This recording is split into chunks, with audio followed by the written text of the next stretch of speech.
Have you heard about madness? Yes. So something like that, the madness of art you can see here. So what is this? The Cat. So the Cute madness cat. of art can go madness avasthe like this, like this, aggressive like this, like this. Furious. Of course, like this. Nothing. So that means the person is really mad. You can imagine. You can imagine how their mind set. And everyday life we heard about, and we always say also, we are stressed out, we are depressed. This is a normal word, we use it whenever we are having the examination, or if someone is working, if they have something deadline, so we'll be talking all those things. But normally if you speak, those are not actually the clinical depression or clinical part. So if you really want to tell that clinically they are mad or depressed, there are different symptoms, set of symptoms they should show for a longer period. So can we really study the mental disorders in animal? Can anyone tell in the background yes or no? Can we? Yes. Are these type of disorders are only happens in a human being or even the animal shows? Animals. Animal also shows. Have you heard about rats depressed? Have you heard about dogs depressed? Have you heard about donkeys depressed? Have you come across? No. Normally, they No. don't. So these disorders are very unique to human being because we have more developed prefrontal cortex. We have very developed means the speech is very unique in human being. Of course, these type of disorders do exist in animal, but you have to model it. Meaning you have to induce. You have to use some chemical agent or any other way in order to develop these type of a psychiatric disorder in the animals. And can we know if an animal is depressed or psychotic? Very difficult, correct? Because it's very difficult to see. But of course, using a different behavior and a different set of experiment, you can understand yes, animal also can show some of the depressed symptoms are the psychotic symptoms. So coming to the, so because the workshop is talking about the preclinical animal model, first we'll understand what is the model. So the model is, it is basically an experimental preparation. It is developed for the purpose in order to study the condition in the same or different species. So example, you want to have one animal model for diabetes mellitus. So you are going to prepare the diabetes mellitus model in animal by different means. One may be you are going to remove the pancreas so that insulin is not there, thereby animal start produces the diabetes mellitus model. Or use some chemicals in order to kill the cells which secretes the insulin like islets of the Langerhans. There also you are going to produce the animal model. So basically a model is in order to study a condition and you can do it in the different species. So what is a typical model? So typically models are the preparations in animal that attempt to mimic a human condition. Since we cannot do research on a human being, we always take a lower animal in order to understand the symptoms, the disease, the treatment, everything using a different animal species. So what is the purpose of an animal model? Do we have any purpose in order to?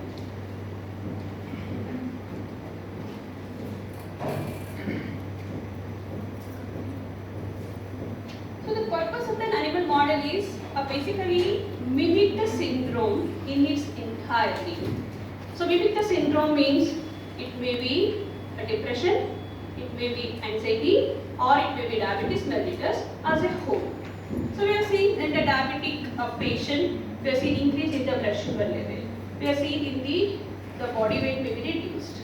So all those things can be mimicked using an animal model. Or to study the potential therapeutic treatment. Obviously, all this preclinical research is basically developed in order to understand the effect of the drug. That is the purpose.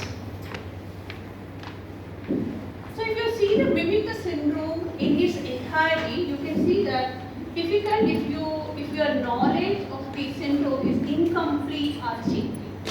Meaning is that if you are not understood the disease completely, it's very difficult for you to develop an animal model. So from the past 2 years, we realized that the COVID infection, we not understood the disease completely.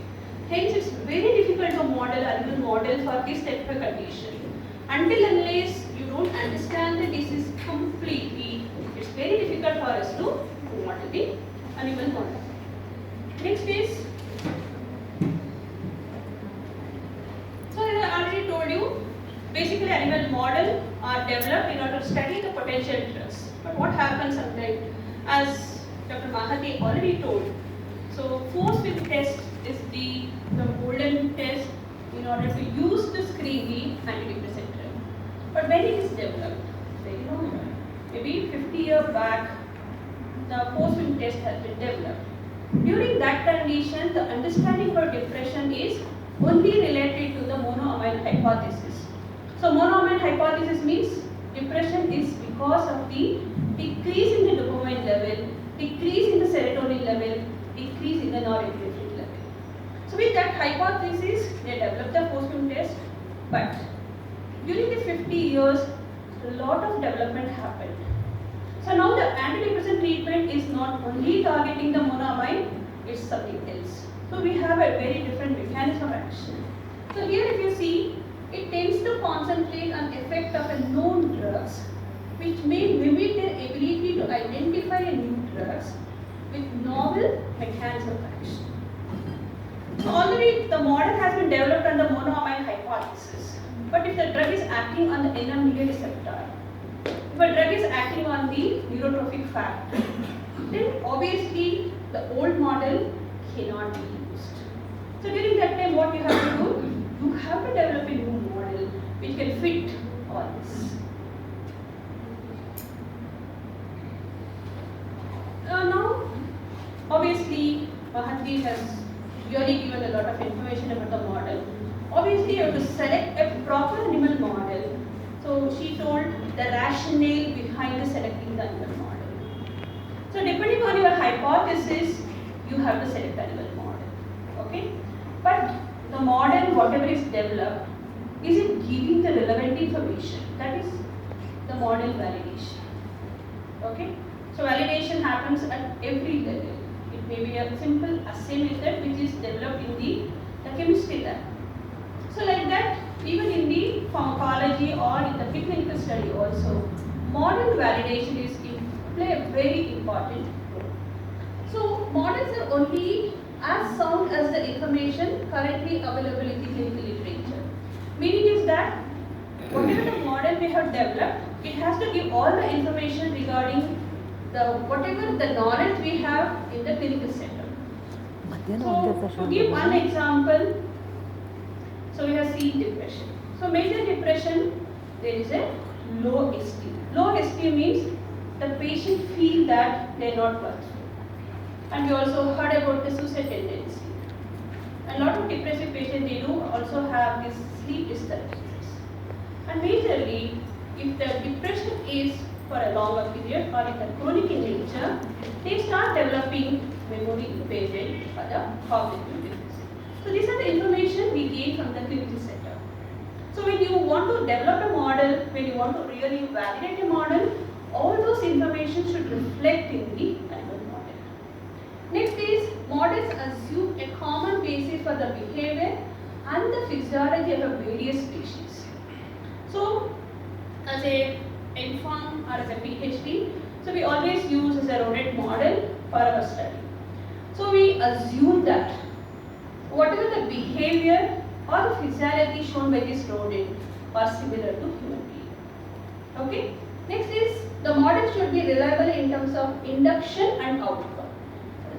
as already Mahati told, the reproducibility.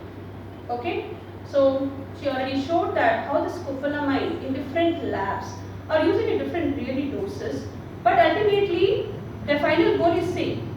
They are causing amnesia or inducing the amnesia and checking for the cognitive deficit in the body's water release. So which one to select? What is the outcome? If you use 0.3 milligram of scopolamine, what is the extent of the cognitive deficit? If you use 10 milligram, what is the extent? Which is perfect? Which is optimum? So hence it's very important for us to understand how to induce a disease and what is the outcome. Is it depending on the dosage? If you give 0.3, the cognitive deficit is this much, 30 is it this much, it will measure like that. Or is it any linear relationship between this or that? So it's very difficult. So it's very important for us to understand how to induce the model properly. Sometimes variability also seen during this model development, but variability cannot always be considered as an error.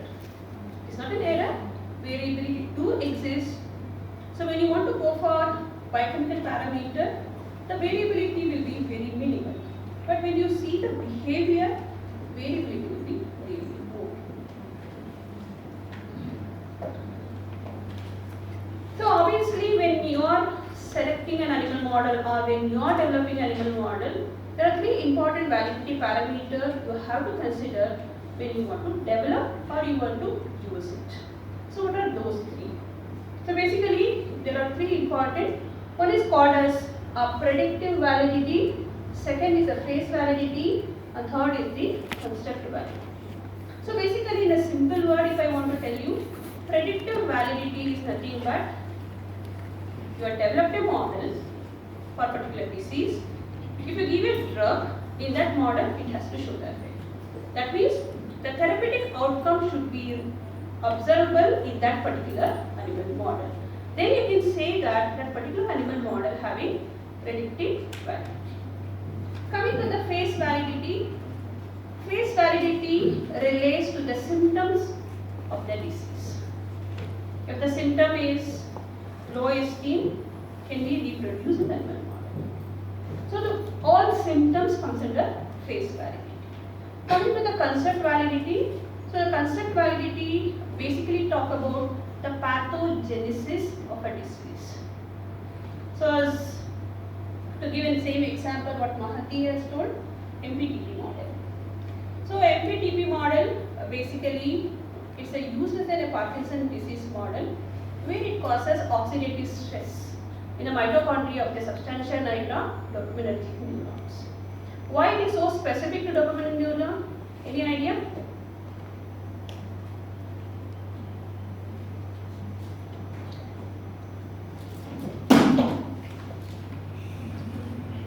Can anyone tell me why MPTP is causing oxidative stress only in the dopaminergic neuron? Any PhD scholars?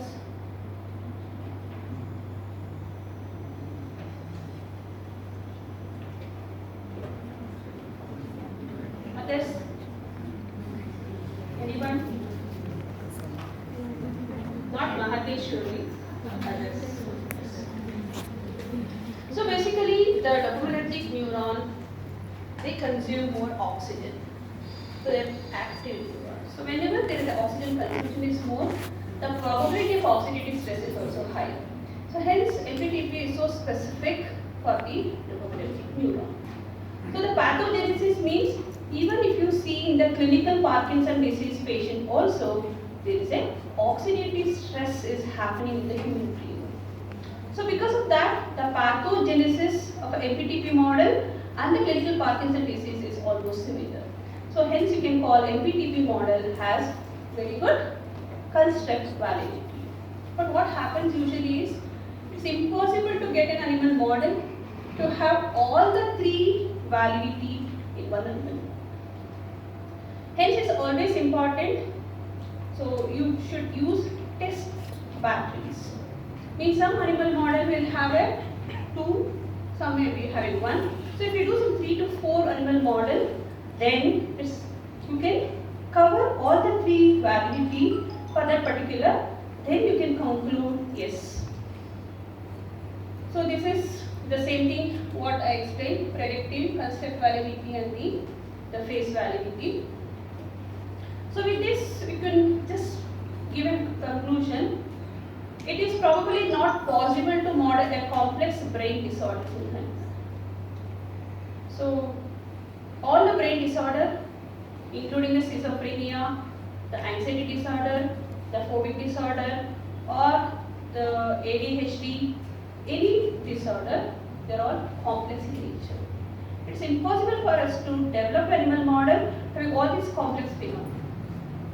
But you can select a sum of the symptoms of these diseases, then you can model.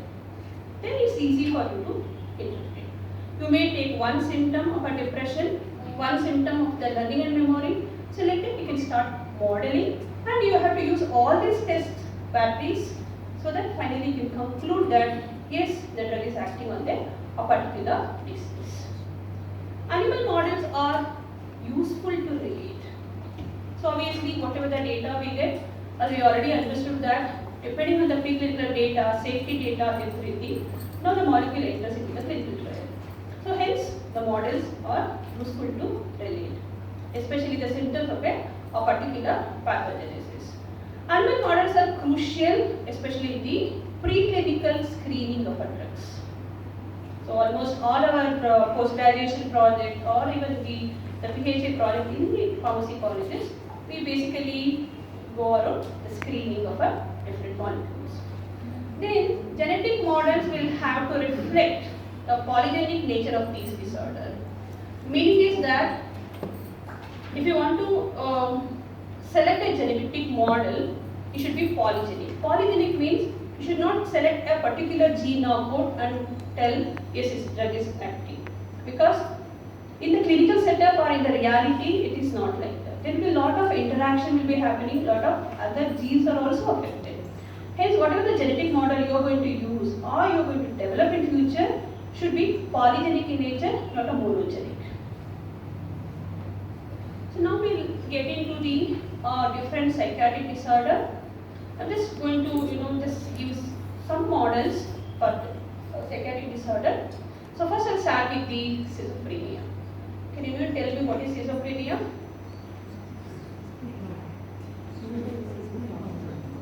Dual person. So dual personality, okay. So the schizophrenia is Gajini. basically it's a psychotic disorder where Swasi. Gajini the ಕೇಳಿದಿರಾ? person will have both positive and the negative symptom, and they do suffer Memory from loss. lot of symptoms like hallucination, euphoric effect, okay, and they have a lot of fluctuation in their responses and the behavior. So it really affects 1% of the global population are suffering from the schizophrenia. And schizophrenia come up with both the positive and the negative symptom. And whatever the available drugs which are there in the market, they are actually targeting the positive symptom. The negative symptoms is very difficult to treat. So in this negative symptom, the cognitive deficit is a major part. Means they start means their memory loss will be there. They lose whatever they learned, and their social interaction, their social status will start reducing. A lot of schizophrenia, sorry.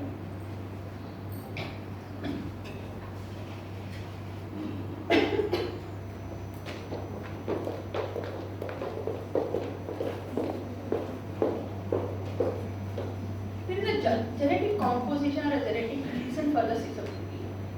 If a parent has this psychotic disorder, the schizophrenia, there is almost the possibility of the next generation of the children to get the schizophrenia is almost 25 to 30%. Okay. Next, there may be a developmental insult during the childbirth or during the development. If any developmental insult or the trauma is happening, then when these child grows into the adult, they start showing the psychiatric problem. Then there will be a brain tissue lost because of the accident or some other reason. If a particular brain is lost during the childhood or anything, then there is a higher chances of these child developing the schizophrenia. Then this schizophrenia, the major treatment is, since there is a dopamine which is hyper or else highly active in the schizophrenic patient, they use the dopamine antagonist in order to treat the schizophrenia. So what are the different types of the model? One can use it for the schizophrenia. So we have developmental model where there is an isolation rearing. So isolation rearing is nothing but we are just separating the animal, keeping these animals single in their cage.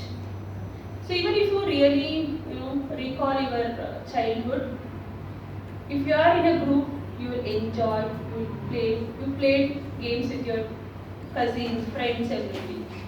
If you are totally isolated, no interaction with the society, no interaction with the friends, then what happens?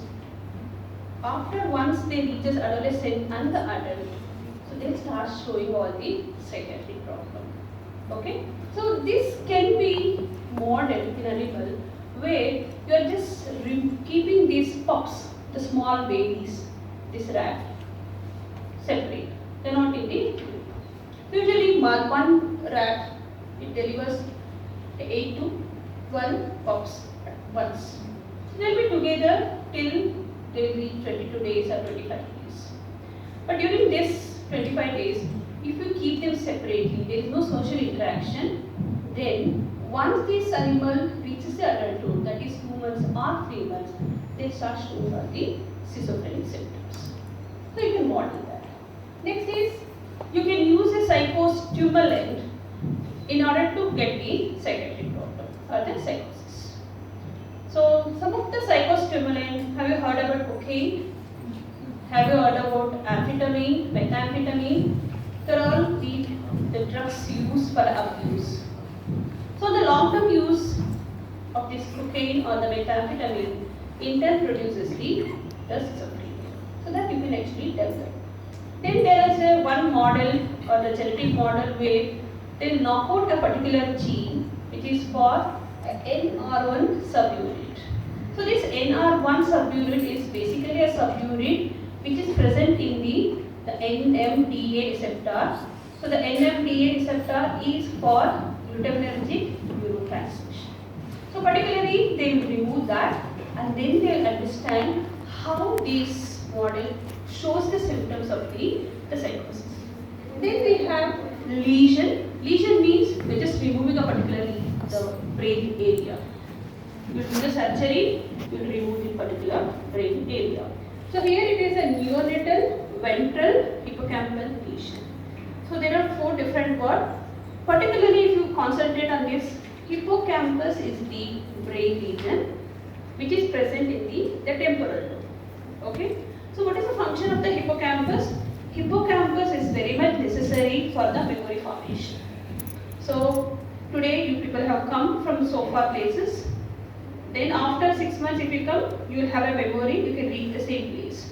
By chance if your hippocampus is not working or it is removed, then you cannot read the place. Means your spatial learning and memory has been compromised.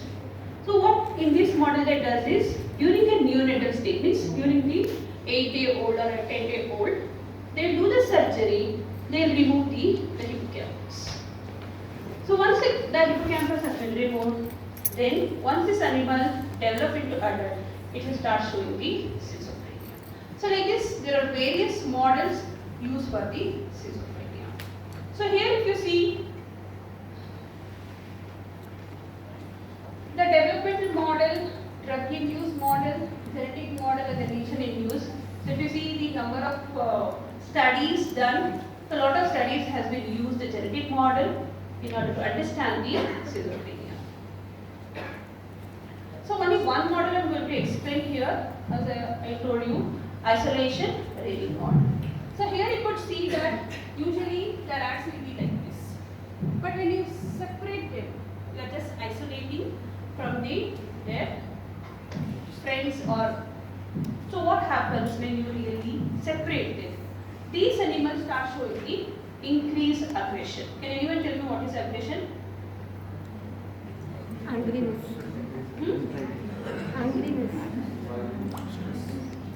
Screaming. Aggression means if I'm asking, sir, can you please do the favor? Suddenly you say, I can't do that. Means suddenly you start responding to Rude. be very aggressive. Anxiety is different. So aggressive means no one can even speak to them. So that is aggressive behavior.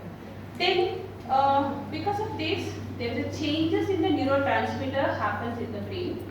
So the dopaminergic neurotransmitter and the serotonergic neurotransmitter will be affected when you do the isolation training.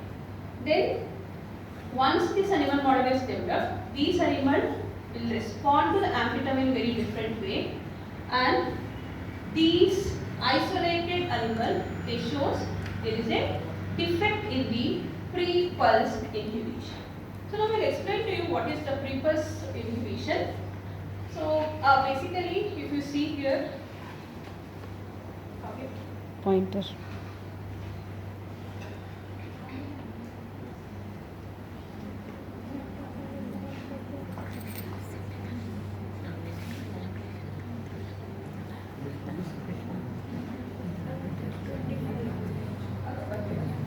So if you see here, is a pulse. Meaning is that, so if I am giving some auditory stimulus, means one song or something, your response will be like this. Okay? Then there is a pre-pulse. It's not the song, small song will come, then your response will be less compared to the song. The response will be less, correct? Yes or no? Yes. So when you give the pre-pulse plus pulse, you expect this is a pre-pulse, this is a pulse. Means you are combining both. So here you could see that if you are a normal, means if you don't have any schizophrenia or anything, when the pulse is given, your response will be like this. But you are almost exposed to the small sound, then the song comes, your response has reduced. Means you know that it's sound will come. Or it may be any startled response. Suddenly if any sound comes, our response will be very high. But if suddenly small sound comes, then it start increasing, then our response to that sound will be reduced. So this is called as the pre-pulse inhibition. Means you give a pre-pulse or a small dose, then your response to the pulse has been reduced. So this happens for all of us because they are normal. But what happens in the schizophrenia? Sorry. See, in the schizophrenia, the pre-pulse inhibition, whatever we see, the normal inhibition, will not be seen. Means their response to the all the stimulus will be similar. Even if they are exposed to the pre-pulse also, their response, this is because their brain structure is altered because of the isolation training. Okay.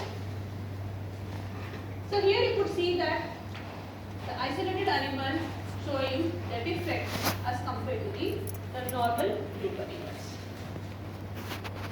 And this is with respect to the brain structure. So here you could see that there is a decrease in the volume.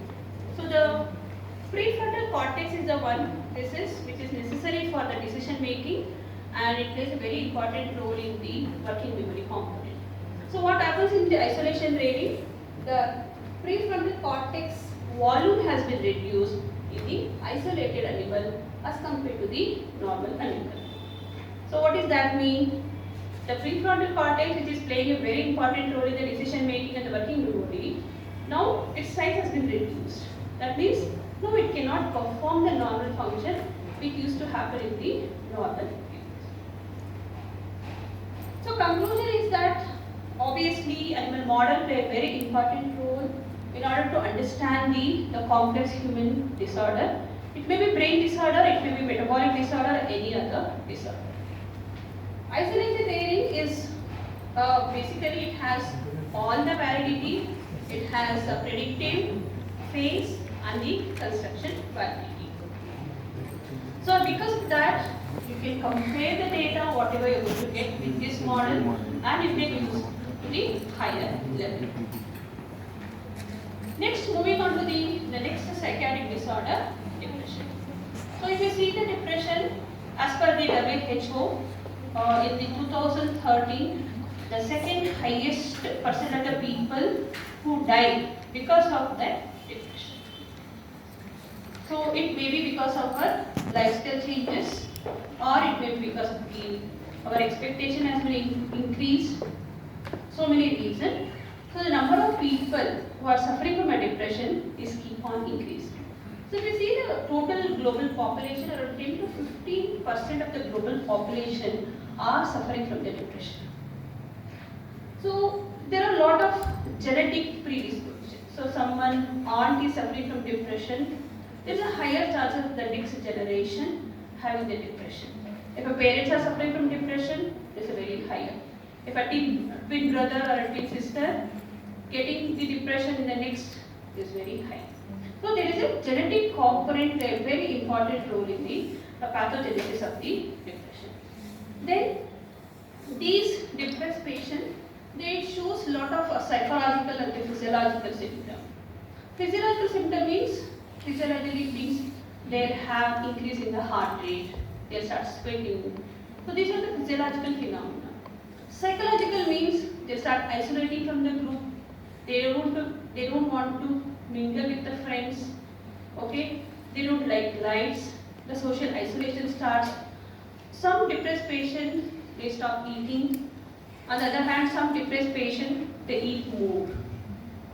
So they may be increase in the body weight or decrease in the body weight depending on how much of the. So those are the physiological.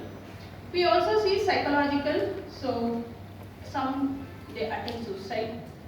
Some will get into a different abuse, means they start taking alcohol, they start smoking, and so there are higher chances of a depressive patient getting into the addictive behavior. So slowly they start with a one dose, then automatically they start increasing. So if you see the treatment protocol, a lot of drugs which act on the serotonin system, they play a very important role in the treatment of depression. So here there are so many models which can be used for the animal model of a depression. So there is a called as uncontrollable stress. Uncontrollable stress means whatever you have to. So you are in a software company, there is always a deadline will be there. It's an uncontrollable stress. You have to fulfill that. Until unless you don't finish that work, you cannot come out of the office. That is an uncontrollable stress. Some will be controllable stress. You can make that as a controllable, or you can come out. You can just resign the job, you can come out and do whatever the job you are comfortable. So but everyday life we do face the uncontrollable